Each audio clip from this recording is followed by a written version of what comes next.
ପିଲାମାନେ ଆପଣମାନଙ୍କୁ ୱାଇଟି ଜବ୍ ଖବରରେ ବହୁତ ବହୁତ ସ୍ୱାଗତ।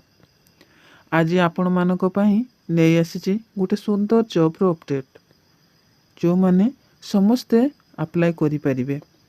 ତା ପୂର୍ବରୁ ଚ୍ୟାନେଲରେ ଯିଏ ନୂଆ ଅଛନ୍ତି ଚ୍ୟାନେଲକୁ ସବସ୍କ୍ରାଇବ୍ କରିଦିଅନ୍ତୁ, ପାଖରେ ଥିବା ବେଲ୍ ଆଇକନ୍ ଦବାଇ ଦିଅନ୍ତୁ, ଯାହାଦ୍ୱାରା କି ମୋର ଯାହା ବି ଭିଡ଼ିଓ ଅପଲୋଡ଼ ହେବ, ଯେତେବେଳେ ବି ଭିଡ଼ିଓ ଅପଲୋଡ଼ ହେବ ଆପଣଙ୍କ ପାଖରେ ପହଞ୍ଚି ପାରିବ ତାର ନୋଟିଫିକେସନ୍, ଆଉ ଆପଣମାନେ ଭିଡ଼ିଓର ଫାଇଦା ନେଇପାରିବେ। ସାଙ୍ଗମାନେ ସାଙ୍ଗସାଥୀଙ୍କ ସହିତ ସେୟାର ମଧ୍ୟ କରିଦିଅନ୍ତୁ, ତାଦ୍ୱାରା ଯେଉଁମାନେ ଜବ୍ର ସନ୍ଧାନରେ ଥିବେ ତାଙ୍କ ପାଇଁ ଏ ଭିଡ଼ିଓଟି ବହୁତ ହେଲ୍ପଫୁଲ୍ ହୋଇପାରିବ। ତ ପିଲାମାନେ ଏ ଭିଡ଼ିଓରେ ମୁଁ ଆପଣମାନଙ୍କୁ ସବୁ ଟିକିନିକି କରି କହିଦେଇଛି, ତ ଭିଡ଼ିଓକୁ ସ୍କିପ୍ ନ କରି ଶେଷ ପର୍ଯ୍ୟନ୍ତ ଦେଖିଲେ ଆପଣମାନେ ବୁଝିପାରିବେ ଯେ କ'ଣ କ'ଣ ଡକୁମେଣ୍ଟ ଦରକାର, କ'ଣ କ'ଣ ଏଜୁକେସନାଲ୍ କ୍ୱାଲିଫିକେସନ୍ ଦରକାର, କିଏ ପକାଇ ପାରିବେ, ଆବେଦନ କରିବାର ଶେଷ ତାରିଖ ଆଉ ଆବେଦନ କରିବାର ଠିକଣା କେଉଁଠି। ତ ଡେରି ନ କରି ଚାଲନ୍ତୁ ତାହେଲେ ଷ୍ଟାର୍ଟ କରିବା। ପିଲାମାନେ ଆପଣମାନଙ୍କ ପାଇଁ ଆସିଯାଇଛି ଗୋଟେ ସୁନ୍ଦର ଜବ୍ର ଅପଡ଼େଟ୍। ଦେଖନ୍ତୁ, ଓଡ଼ିଶା ବ୍ଲକ କୋଅର୍ଡିନେଟର ରିକ୍ରୁଟମେଣ୍ଟ 2024, ତାର ଡିଟେଲ୍ସ। ଅର୍ଗାନାଇଜେସନର ନେମ୍ ହେଲା ଓଡ଼ିଶା ବ୍ଲକ ଅଫିସ। କାଟାଗୋରୀ ରହିଲା block level job. Name of the post, ମାନେ ଆମେ କେଉଁ ପୋଷ୍ଟରେ ଆପ୍ଲାଏ କରିବା, ମାନେ କ'ଣ କ'ଣ ପୋଷ୍ଟ ବାହାରିଛି। Faculty, support staff, assistant and block level coordinator, superintendent and helper, ଏତିକି ପୋଷ୍ଟ ବାହାରିଛି। ଆପ୍ଲିକେସନ୍ ମୋଡ଼ ରହିବ ଅନଲାଇନ୍ ମୋଡ଼, ଆଉ ଅଫଲାଇନ୍ ମୋଡ଼ ବି ଆପଣମାନେ ପକାଇ ପାରିବେ। ହୁ କ୍ୟାନ୍ ଆପ୍ଲାଏ ନା ଅଲ୍ ଓଡ଼ିଶା କ୍ୟାଣ୍ଡିଡେଟ୍ ଆପ୍ଲାଏ କରିପାରିବେ। ପ୍ଲେସ୍ ଅଫ୍ ପୋଷ୍ଟିଂ ଓଡ଼ିଶା ରହିବ। ଏଇଠି ଲାଷ୍ଟ ଡେଟ୍ ଦେଖନ୍ତୁ 22 ଆଉ 27 ଦୁଇଟା ଦେଇଛି, କିନ୍ତୁ 22 ତାରିଖ ପୂର୍ବରୁ ହିଁ ଆପଣମାନେ ଆପ୍ଲାଏ କରିଦିଅନ୍ତୁ। ଯେହେତୁ 27 ଡିସେମ୍ବର ବି ଲେଖା ହେଇଛି, ଏଇଟା ଆମେ କନଫର୍ମ ନାହୁଁ, ତ 22 ତାରିଖ ପୂର୍ବରୁ କରିଦେଲେ ଭଲ। ଏବେ ଚାଲନ୍ତୁ ଦେଖିବା ଆମର ଏଜୁକେସନାଲ କ୍ୱାଲିଫିକେସନ୍ କ'ଣ ରହିବ। Candidate should have completed 8th 10th graduation in any discipline from a recognized board or university। ତ ଯେଉଁମାନେ 8 ପାସ୍ କରିଛନ୍ତି, 10th ପାସ୍ କରିଛନ୍ତି ବା ଗ୍ରାଜୁଏସନ୍ କମ୍ପ୍ଲିଟ୍ କରିଛନ୍ତି, ସେମାନେ ଏଇ ଜବ୍ରେ ଆପ୍ଲାଏ କରିପାରିବେ। ଚାଲନ୍ତୁ ଦେଖିବା ଏବେ ଏଜ୍ ଲିମିଟ୍ କ'ଣ ରହିଛି। ମିନିମମ୍ 21 ବର୍ଷ ରହିଛି ଆଉ ମ୍ୟାକ୍ସିମମ୍ 45 ବର୍ଷ ରହିଛି। ଆଜ୍ ଏଜ୍ ରିଲାକ୍ସେସନ୍ ରହିବ ଆଜ୍ ଗଭର୍ଣ୍ଣମେଣ୍ଟ ରୁଲ୍ ହିସାବରେ। ଏବେ ଚାଲନ୍ତୁ ଦେଖିବା ସାଲାରୀ କଥା। ସାଲାରୀ ରହିବ 10,000ରୁ ଷ୍ଟାର୍ଟ ହେଇକି 33,100 ପର୍ଯ୍ୟନ୍ତ। ବହୁତ ଭଲ ସାଲାରୀ ରହିଛି ପିଲାମାନେ ଆପଣମାନଙ୍କ ପାଇଁ। ତ ଏବେ ଚାଲନ୍ତୁ ଦେଖିବା ସିଲେକ୍ସନ୍ ପ୍ରୋସେସ୍। ସିଲେକ୍ସନ୍ ପ୍ରୋସେସ୍ ରହିବ ମାର୍କ ବେସିସ୍ ଆଉ ଡକୁମେଣ୍ଟ ଭେରିଫିକେସନ୍ରେ ହିଁ ସିଲେକ୍ସନ୍ ହେବ। ତ ପିଲାମାନେ ଯେଉଁମାନଙ୍କର ବି କ୍ୱାଲିଫିକେସନ୍ ଅଛି ବା ଯେଉଁମାନେ ଜବ୍ କରିବାକୁ ଚାହୁଁଛନ୍ତି, ଡେରି ନ କରି ଜଲ୍ଦି ଜଲ୍ଦି ଯାଇକି ଆପ୍ଲାଏ କରିଦିଅନ୍ତୁ। ତ ଏବେ ଚାଲନ୍ତୁ ଦେଖିବା ଆପ୍ଲିକେସନ୍ ଫିଜ୍। ଆପ୍ଲିକେସନ୍ ଫିଜ୍ ଦେଖନ୍ତୁ, କୌଣସି ଫି ନାହିଁ, ନୋ ଫିଜ୍, ଅଲ୍ ସମସ୍ତଙ୍କ ପାଇଁ ଫ୍ରି ଅଛି। ତ ପକାଇବାରେ ଅସୁବିଧା କ'ଣ, ପକାଇ ଦେଇଥିବା। ଯଦି ଆପଣଙ୍କର ଭାଗ୍ୟରେ ଜବ୍ ଥାଏ ତାହେଲେ ଆପଣଙ୍କର ନିଶ୍ଚିତ ହେଇପାରିବ। କୌଣସି ତ ଫି ନାହିଁ, କୌଣସି ଅସୁବିଧା ବି ନାହିଁ, ତେଣୁ ପକାନ୍ତୁ। ଡେରି ନ କରି ଜଲ୍ଦି ଜଲ୍ଦି ଆପ୍ଲାଏ କରିଦିଅନ୍ତୁ।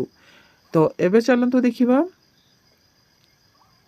ଆମର ଇମ୍ପୋର୍ଟାଣ୍ଟ ଡକୁମେଣ୍ଟ ବିଷୟରେ।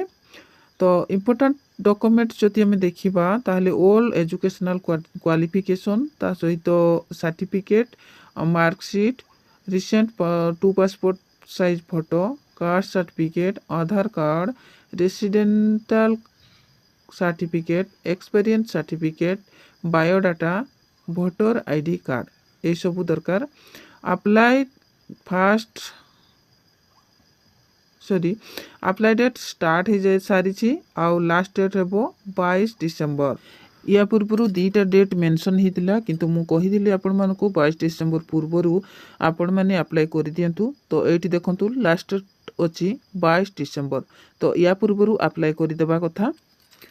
ତ ଏବେ ଚାଲନ୍ତୁ ଦେଖିବା ଗୋଟେ ଇମ୍ପୋର୍ଟାଣ୍ଟ ନୋଟ୍ ବିଷୟରେ।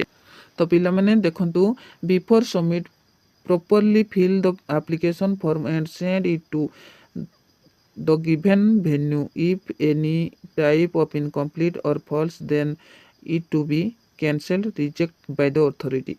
ଲେଖା ହେଇଛି କି ପ୍ରପର ଫୁଲଫିଲ୍ ହେଇଥିବା ଆପ୍ଲିକେସନକୁ ହିଁ ଆପଣମାନେ ସେଣ୍ଡ କରିବେ ଆଉ ଠିକ୍ ପ୍ରପର ଆଡ୍ରେସରେ ସେଣ୍ଡ କରିବେ। କୌଣସି ଇନକମ୍ପ୍ଲିଟ୍ ବା ଫଲ୍ସ ଆପ୍ଲିକେସନକୁ ଗ୍ରହଣ କରାଯିବ ନାହିଁ। ଏବେ ଚାଲନ୍ତୁ ଦେଖିବା ଆମେ କେଉଁ ଆଡ୍ରେସରେ ଆପ୍ଲିକେସନକୁ ସେଣ୍ଡ କରିବା। MS care security and elite service plot number B13 2nd floor Ruchika market Baramunda Bhubaneswar 75103। ଆଉ ଇମ୍ପୋର୍ଟାଣ୍ଟ ଲିଙ୍କ ବିଷୟରେ ଆମେ କଥା ହେବା। ନୋଟିଫିକେସନ PDF লিঙ্ক जो ऊपर लिखाई सेठी क्लिक कले आमर यार अपडेट आसीजिव। एंड सेकेंड रे आमर जो लिंक 2 लिखाई सेठी क्लिक कले आमर जॉब रो पूरा डिटेल्स आम देखि परिबा।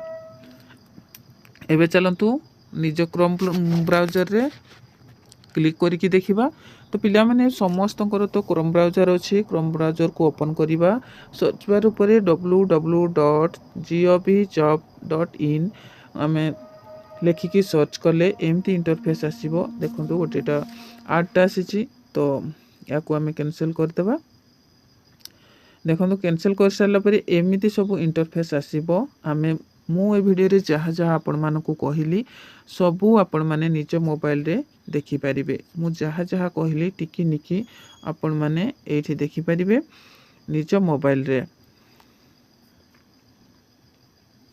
देखंतु तळकु तळकु जेतिकी आमे स्क्रॉल करिबा पूरा डिटेल्स सबु बाहरिबो। देखंतु एबे आमे इंपोर्टेंट जो हमर PDF लिंक अछि सेइथिरे आमे क्लिक करिबा।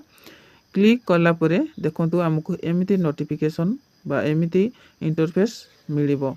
देखंतु मु जूम करके देखै देली office of the superintendent observation home and special home Anugul. এই আডভার্টাইজমেন্টটা অনুগুড় আসিছি অনুগুড় ডিস্ট্রিক্ট রু পব্লিশ হয়েছি। তো যে भी चाहूबे पकईवाई ऑल ओडिशार कैंडिडेट मानक भी तो पकईवाई चांस अच्छी। तो देखंतु समस्ते पकई पारिबे। देखंतु मु जूम करके देखाई दूचे। देखंतु एठी सुपरिटेंडेंट पाई कौन क्वालिफिकेशन रहिबो आउ कौन कौन एज रहिबो केते सैलरी रहिबो डिटेल्स आपण माने देखि पारिबे। निज मोबाइल रे निजे बाहर करके देखि पारिबे। आ निजे देखिले बेसी सैटिस्फिकेशन लागिबो। आम वीडियो देखिला परे आपण माने निजे निज मोबाइल रे सर्च करके देखि देबे।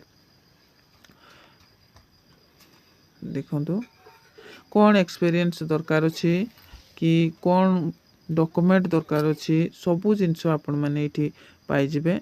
देखंतु सुपरिटेंडेंट परे बाहर आमर एजुकेटर एठी समस्त सबू मेल कैटेगरी रो पिला मानकु अप्लाई करिवा पई कोहा हैछि। देखंतु एजुकेटर भी मेल सुपरिटेंडेंट मेल आमरो आर्ट एंड म्यूजिक टीचर भी मेल अच्छी योगा टीचर भी अच्छी मेल।